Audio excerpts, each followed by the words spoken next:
Hi, this is David Bedford of Brightmoon, Liverpool. Today we're starting a new series of interviews and we're going to be talking to people connected to the Quarrymen, the Beatles, Merseybeat, Liverpool music. And we're starting today with Leslie Cavendish, who became the Beatles hairdresser stylist in the mid-60s, got to know all the Beatles closely, worked at Apple, was even invited onto Magical Mystery Tour as well. So we've got some great stories for you. So hope you enjoy it. Sit back and enjoy. He's got a fantastic book called The Cutting Edge, and we'll put the link to the book in the description below.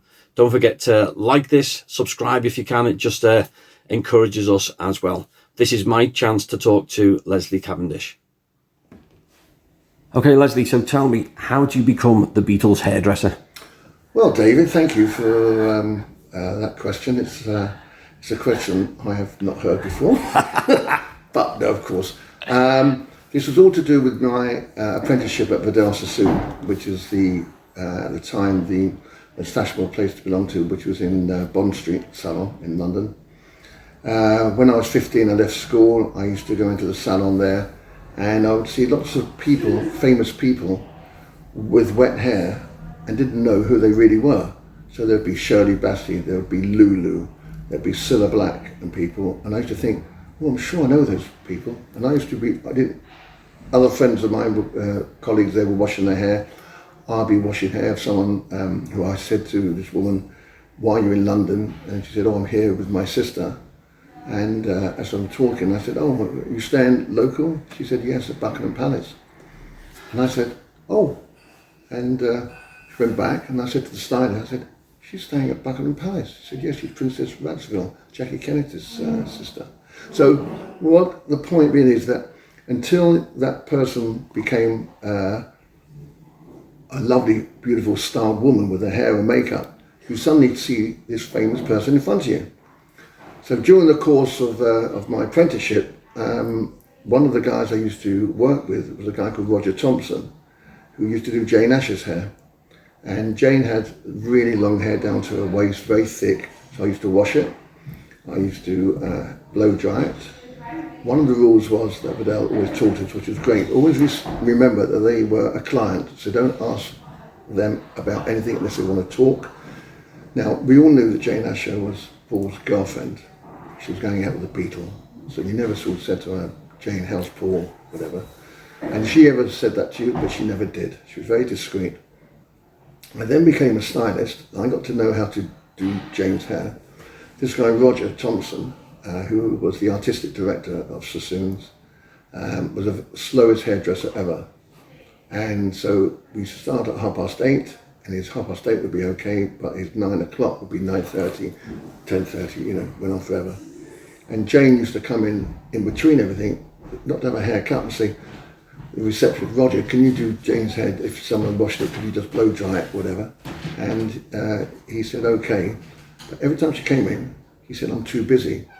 Why don't you get Leslie to do it? Say to the receptionist, which was fine. And the second time, he did the same thing, Leslie doing it.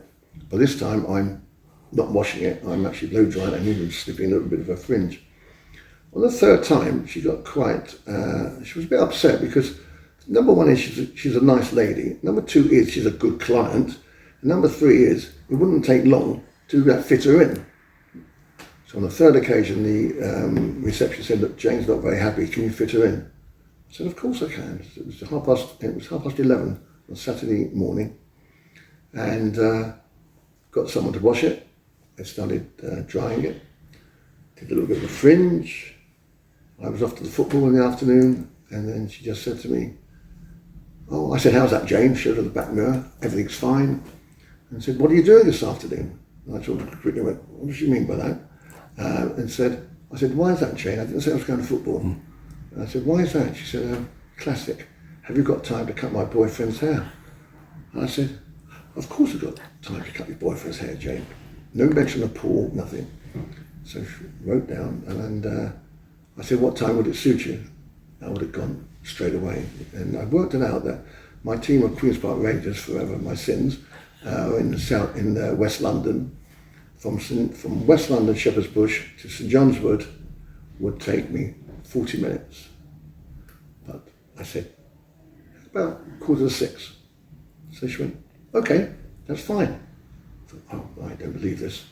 So I said, Jane, where do you live? She said, 7 Cavendish Avenue. I said, Jane, that's my surname. And she said, maybe it was meant. And that's how I ended up from my football match. I never told anybody at the ground. Some of the guys I went with never said, oh, you never guess what I'm doing. I'm going around to cut Paul McCartney's hair. Kept it totally quiet. Left there, drove to Cavendish Avenue, saw about 5 or 6 girls outside who I didn't know with the apple scruffs. I didn't know that. But they were sort of girls that were not the girls that would pull your hair out and scream and shout. I understand there was a good relationship that the housekeeper would come out giving tea and they would probably stay for a few hours and go off and another one would come in. And I understand Paul was quite nice as well to them because they were telling me. But I went up the road and to park my car and I had to say to myself, I'm now going to cut Paul McCartney's hair. And I'm a Beatles fan as well, you know, my sister's got McCartney's face up on the bloody wall there. And I'm going to cut his hair. Okay. Press the bell, the buzzer, and his housekeeper asked me to say, oh, Mr. McCartney is expecting you. So I go in, see a green Aston Martin on the left, and I'm thinking, oh my God, this is when you make it. It's only James Bond now and Paul McCartney got an Aston Martin, right? Get to the front door. I've gathered myself thinking, right, be professional. Press the buzzer. Expecting the housekeeper to open, and there's McCartney, opens the door in his fair-ass sleeveless sweater. Said, hello, he said, James told me all about you, please come in, would you like a cup of tea? And I said, yeah, no sugar please. And within 5 minutes, I'm sitting in the front room with McCartney, with a mad dog running around, with hair everywhere, with guitars, the piano there, it's like, and it wasn't like going to a salon. I've been to a salon, it would have been, oh, Mr. McCartney's coming down. You sit down, you look in the mirror there, and you say, hello, you introduce yourself, and how do you want it done? This was like coming out to someone's place for tea. And that was my very first thing. It was only about, I remember about 15, 20 minutes later, I'm thinking, how do I get around to tell him? Because I quite like sitting here talking to him, so I don't really, you know, I'm really here to cut his hair. And then I said to him, right, Paul, should we cut your hair? And he said, yeah. So I said, where? And he said, oh, we'll do it upstairs in the bedroom. So I went upstairs. I've never seen an ensuite bedroom before. I've never seen one before. So I grabbed a chair, which obviously Jane's dressing table chair, just put it down beside the sink. And you know, you have a cup that you put your toothbrush in or something. There was a cup there, and I told him to put his head down. So I cut his hair dry first, and then I washed it in this famous man's who can afford the whatever, with water just to his hair. It was so natural, and that was the day on was it September '66.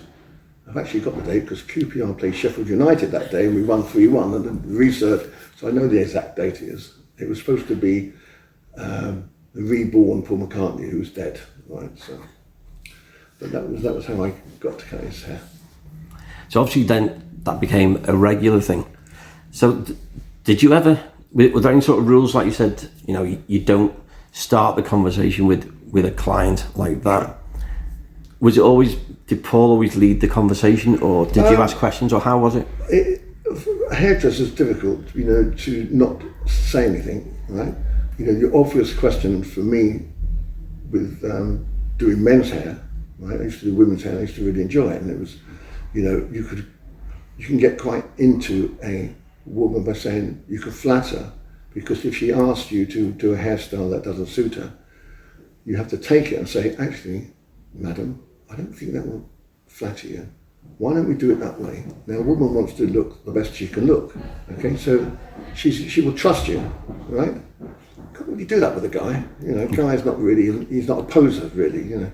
So I was lucky, I caught Paul at a time where he did not have to be a Beatle anymore, because in 1966 they just finished the final concert in Kansas Park, which meant that they basically, that's the way I look at it, is they unplugged their guitars and took their ties off, right? This was a time where you didn't have to look neat and tidy, and Mr. Epstein's not making sure that you're looking okay there, and this whatever.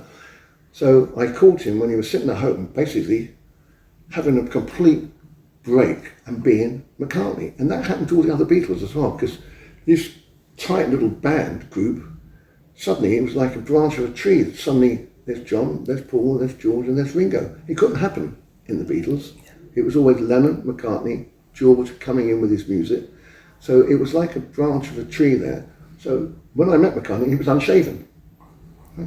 I don't know how long he's not been unshaven, but you'll never see a Beatle, except forget, later on in '69, or even Sgt. Pepper, but, they were always looking very good. And also as well, they never had any stylists around. So Brian Epstein was fantastic. He was a very smart man, as you well know. And he made sure that the Beatles looked the part. And he was in control. He didn't have a makeup artist, he didn't have a stylist really, because before I came along, unless I would have, if it was today, I would hopefully have been the travelling stylist, part of the entourage with a makeup person. But in those days, BBC, studio person would cut their hair or wash it and probably go here, there, and everywhere. Okay? So it wasn't like that. So no one's ever told me, can I please have my hair like this? So when I first asked Paul, how would you like your hair? Which obviously is the first, because I don't quite know how he wants it. Maybe he wants it like, I don't know. He said, do it as you feel. And that's what George said to me, and that's what John said to me, and Ringo, not so much, because Maureen was the hairdresser, so she really styled his hair. I did it for the Magic Christian, I did it a few times. But basically, those three here never ever said to me, would it like this? So it gave me the freedom. So knowing that, I just do it as I feel. And my hair was the same, I was the same type of thing, growing your hair longer, whatever. And that's how it was. My conversations would be, and I used to do that if I talked to, I don't know, Dave Clark, for instance, talk about Tottenham Hotspurs, talk to Keith Mooney, tell him about something else, ask Paul about football, which I immediate things of sports, one of my big things. He didn't bounce me off with, oh, I'm a great Liverpool, what do you think of Liverpool, what do you think of it? Didn't get much conversation out of that. Same with John and George, and which I find quite strange, because at the time, Liverpool are the king of the COP, the king of the Europe, So it was, and the Beatles are doing what they're doing, so Liverpool's now on the map. And I thought there'd be red and white scars, or blue and white scars everywhere. Nothing. So the conversation came about, my little groupie head. Are you writing anything at the moment? Why you're not, Yeah, and eventually it's a numbers game. You keep saying that. And, anyone that writes a song say, actually, what do you think of this? Right? So I was very lucky. That's what he used to play me. There would be Oobla Dee, Oobla Da would come up, which is a non-Beatles song in my head, because all these songs that come up, it's all very well looking at the album now, saying, oh, that's Oobla Dee, Oobla Da. But when he sang it, when he played on the piano, I thought, oh, that doesn't sound very Beatlish to me. Meanwhile, I'm walking out the studio, which was at Strident that particular time, singing Oobla Dee, Oobla Da at 3 o'clock in the morning. Right, so they were the nice things that happened. And it was also a time where with Jane, was working a lot, so that was a pressure on his. I don't think it was too much, if I think about it. If you're a Beatle and you've got a girlfriend, you're going to do, we've got a TV show, we're going on tour, we're doing this, and you say, bye-bye, sweetheart, see you in a few months' time, or come and visit me. When you're stuck at home, right, and you've got a dog who's making a mess, and his girlfriend's in Bristol with the old Vic doing a film, it must have been, oh, what do I do? Well, I better write some songs, but you're doing it at home. So I caught him at a very good time there, so that's what happened with most of them. Okay, that's basically Paul, what happened there. Yeah. So you with Paul, and you say it's an interesting time because they've stopped touring, and now they're spending studio time. So did you sort of see Sgt. Pepper evolve? Yeah. With your time not quite around? Evolve, because, one of the things I said I wouldn't do, which I did not do, was number one, ask for their autographs. Number two is, don't take their hair, right? Yeah. I used to get phone calls. from people, journalists. I'll give you £500 for this. Tell me where they are. Can you get any hair? We pay you a lot of money. I had a guy ring me up from America. He said, hi, you got my number? Hi, I own so many different hotels. And I said, yeah, great, thought you can invite me. And he said, listen, he said, the Beatles stayed at our hotel, and can I buy some, make a lot of money out of the hair? So I said, what are you going to do with the hair? He said, well, look, I've bottled the water they swam in.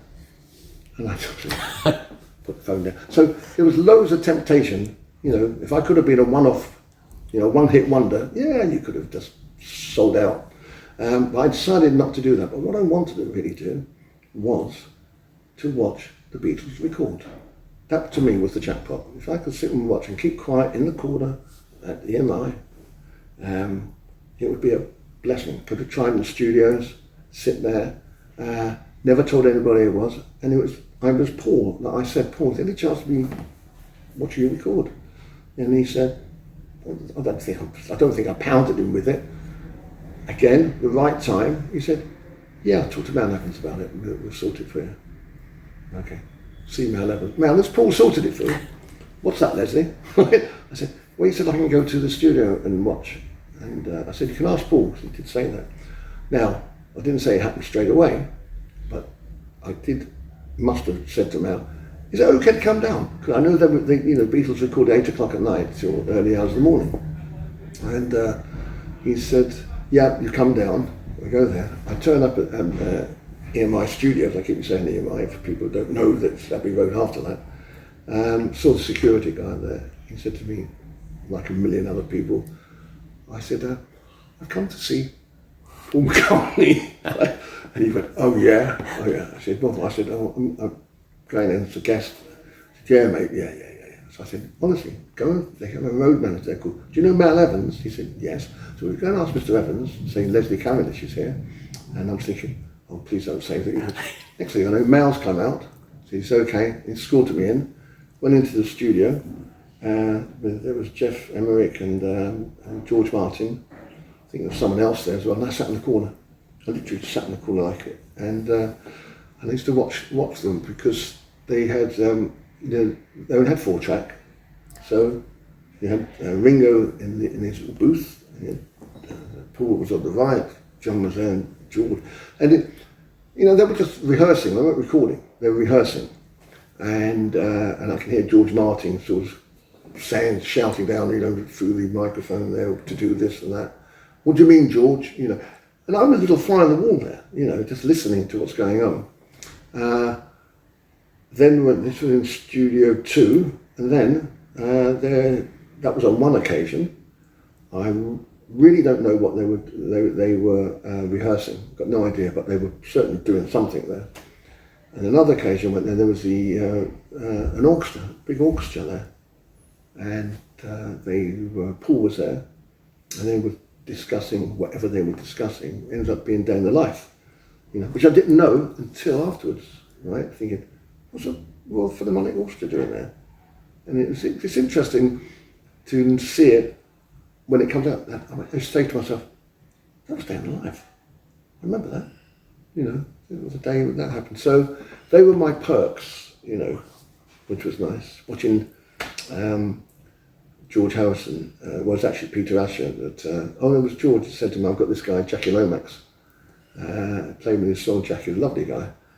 Sour Milk Sea. I thought, oh, what a great song, loved it. And I think he had Eric Clapton, and he had George Harrison on the guitar. I'm not even sure if Ringo or Alan White or somebody was on the drums there. And he would then, go to, he was at Trident Studios. So it was like these places were like my salons, it was like, can you just trim his hair? Who's that guy? Okay, trim his hair, he's got a new record coming out. Okay, conversation would be lovely and simple. You recording? He said, yeah, man, deep California accent. Yeah. So what's he got? Something called, I've got my album called Sweet Baby James. I said, well, what's your name? He said, James Taylor. So at the time, no one knew who James. I don't know who these people are. I mean, you know, no one knows who Jackie Lomax is except you and me and people who know about it. But he could have been that person, you know. So even James Taylor, who then doesn't turn up at a press conference to launch the record, where is he? Is he in rehab? Because he's on heroin, right?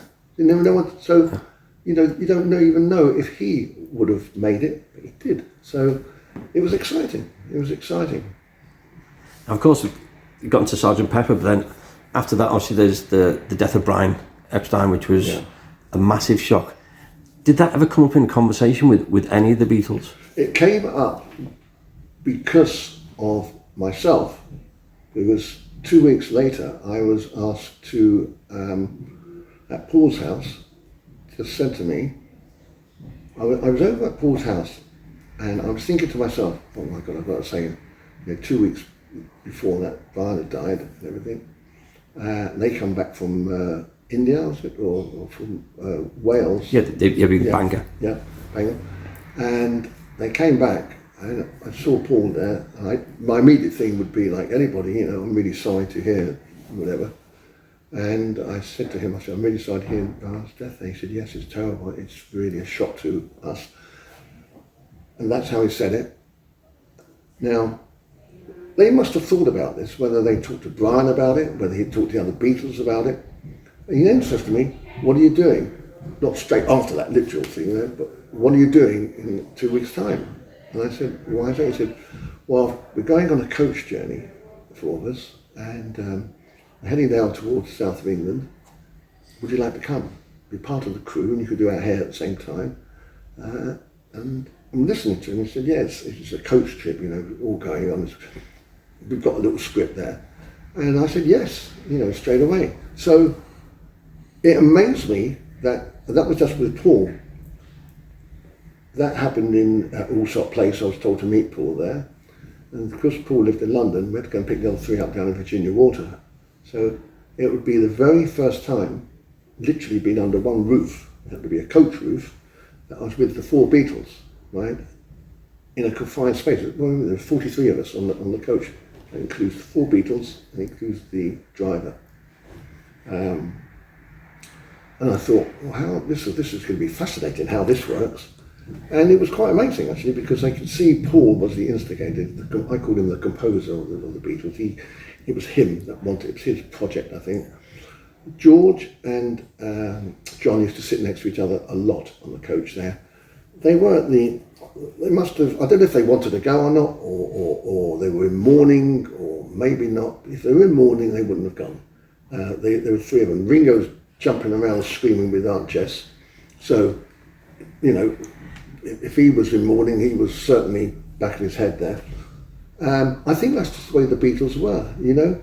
The show, I think Brian would have said, you know, the show must go on. And if the show must go on, there's certainly be Paul McCartney who's going to pull the cords. And he did, and that was interesting. And once we sort of stopped off and we started mucking around, well, they were mucking around, we parked the crew in a tent, supposed to be in the underground, and it was funny to see the clips of the film where I was crawling in the middle of a field, and then next thing they were dressed in army uniform, which was another scene done at the house. You look round, there's George Harrison cross-legged in a light blue jacket, sitting there cross-legged and meditating in the middle of a field. Obviously, it was interesting, you know. And then they would come back and they'd have a little laugh, and we'd sit around all have dinner together at Atlantic Hotel, and it was actually something that, even at the time, I thought, this is magic. But the nicest thing about it, and every time I was with the Beatles, there was none of this, I'm a Beatle. You know, there was none of this sort of, you know, I'm a Beatle, watch it, you know, or someone saying to me, you know you're a Beatle, don't you? No one. So it made everything easy for everybody, which I compliment them on that. You know, it could have easily been prima donnas, couldn't they? Well, there's been enough of them over the years, haven't they? Yeah. The divas demanding all this and the big egos, but obviously they felt comfortable. They felt comfortable with the people around them, because there's no one, you know, I watched it, not quite Beatlemania type, you know, but I watched it when we were down in Cornwall. They, you know, in the fish and chip shop, or pictures taken in on the Hoe at there. Can we have your autograph? There was no ripping your shirts or screaming.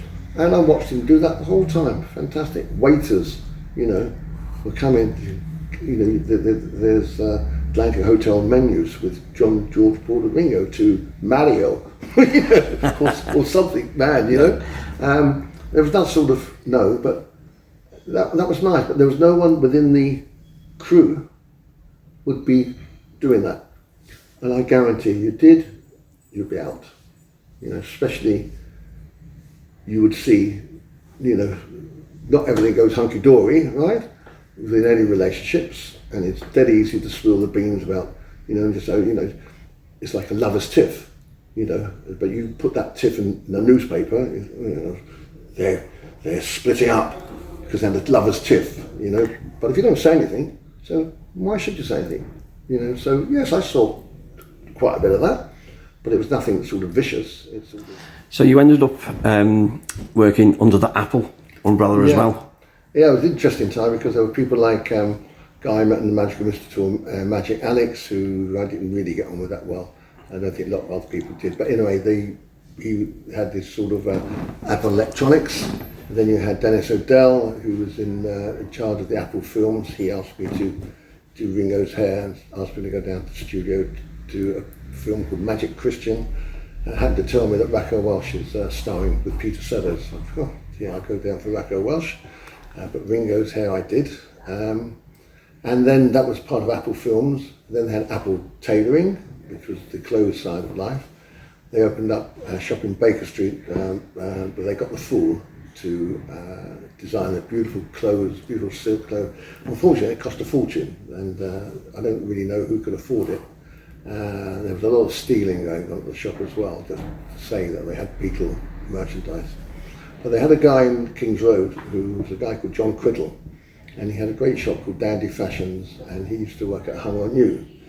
And his two best clients, who ended up being his best friends, was George Harrison and Brian Jones. So all those lovely velvet jackets you see of Brian Jones, the early Stones, all John Criddle's there. We met, and it was a situation where Paul had said to me, not only would you like to go on the Magical Mystery Tour, which was a yes, we'd like to open a salon for you, would you be interested? It's just what someone's saying, would you like to be interested, Beatles backed salon? And I said, yeah, that sounds very good, thank you, very nice. Where and who? I'll introduce you to a guy called John Criddle, who's George's friend. So I met John Criddle, didn't really like him, a bit of in-your-face type of guy, but I'm not sure he even wanted me in, right? But he was told that I would have the downstairs and he would have the upstairs. But so we worked it out, that's what we're going to do.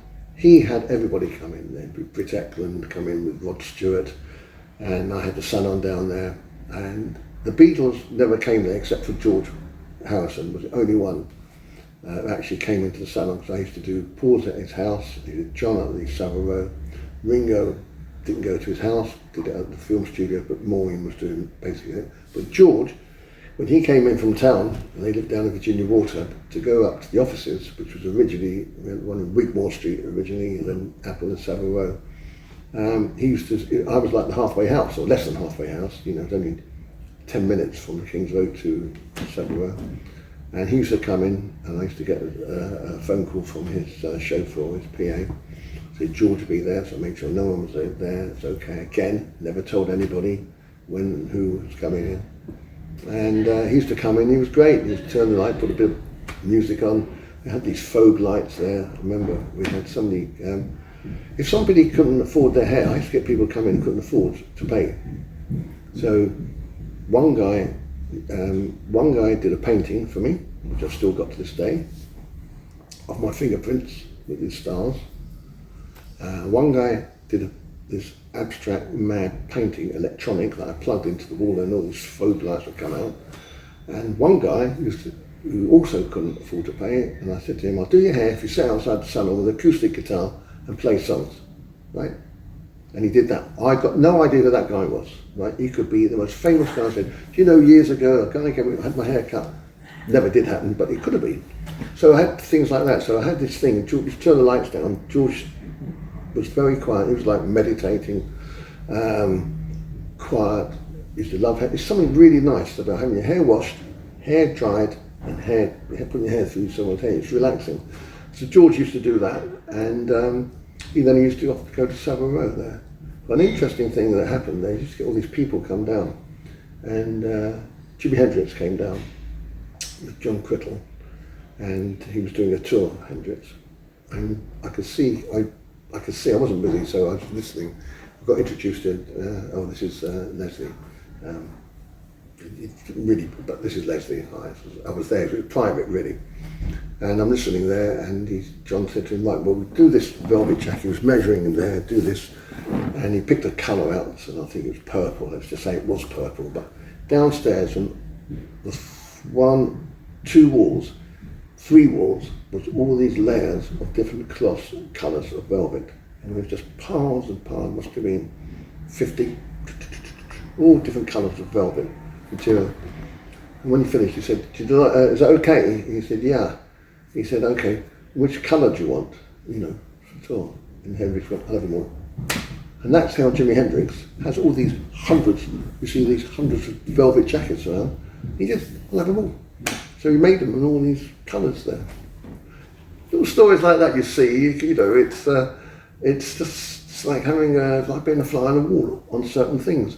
I'm sure people would like to know what I was doing, talking to George Harrison about and what was going on, and chatting and listening and whatever. So, yeah, that was great fun, and it was a nice thing. The only thing that I couldn't have was my name up on the outside. It's called Apple Tailoring, Civic Tailoring, and because for reasons being, that was the only time I said, because if I put my name there would be like Beatle groupers there, expecting the Beatles to be there. So, that was a good time. So you've been there right in the middle almost of the mania that the rest of the world was sort of watching. Yeah. You're right there in the middle of it. In a little bit, yeah. I was watching what was going on there, and obviously things developed more than I wasn't witnessing to. But yeah, I watched the change of hair, I watched the change of moods, I watched the change of breakups, going to Paul's hair with Linda, and they weren't talking, and I knew there was a lawsuits going on. I never asked him about it. That was something I wouldn't even do. He never told me about it, but didn't have to. It was in the paper the whole time. Yeah. And just watched them, and then also watched Paul suddenly become a dad overnight with young Heather. He suddenly became a stepfather, or a father. I hate the word stepfather. He was a father to her, and that changed it completely. Because next thing, he's got a house up in Ireland and Scotland, house down in Sussex, and that's when things changed. And that's what I'm saying. John had gone to New York. George has got divorced twice. Ringo's been left with his wife. Things were happening, but it was, it was nice to have caught it, not when it was complete Beatlemania, which I'd love to have seen actually, but when they were the Beatles, and not when it was, Paul started Wings then. I went to see Wings in the Hard Rock Cafe before they went out to the universities and did little gigs on a night. They did the Hard Rock Cafe in London, downstairs. And I was invited to that. Well, we were come along and playing, I don't know what they're doing. You see Linda playing something that she can't even play before.